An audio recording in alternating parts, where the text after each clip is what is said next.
First PayPal, electric cars, then space. Now Elon Musk's next frontier, social media. He works from his whims, He feels like going to space. He feels like buying Twitter because he doesn't like something they do. Monday afternoon, Twitter announced the deal will go through. Elon Musk will be the platform's sole owner for $44 billion, $54.20 a share. This was a game of high-stakes poker, and ultimately the Twitter board was waiting for a second bidder or a white knight to come.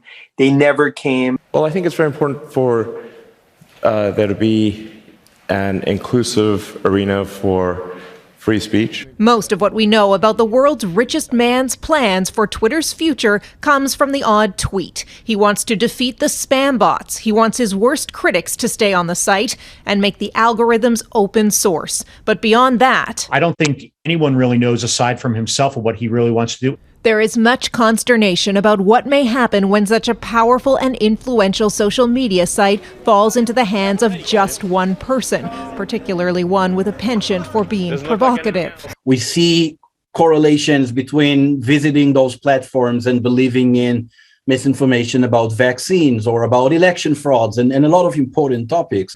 High on the speculation list, would Musk allow former U.S. President Donald Trump or other banned users back on the site? Trump told Fox News Monday he won't rejoin. We've seen where sort of untrammeled free speech rights brings us. It brings us to troll farms. It brings us to bad actors. It brings us to hate mobs being deployed against often marginalized people. Many women and racialized people do not feel safe on these platforms. Many who study social media and misinformation feel in general private ownership and a lack of regulation are not the answers. Rather, more oversight, regulation, and education would help. Twitter says this deal was unanimously approved by the board of directors. It's expected to close later this year, pending the approval of shareholders. Donna? All right, Abigail Bimman in Washington tonight. Thanks.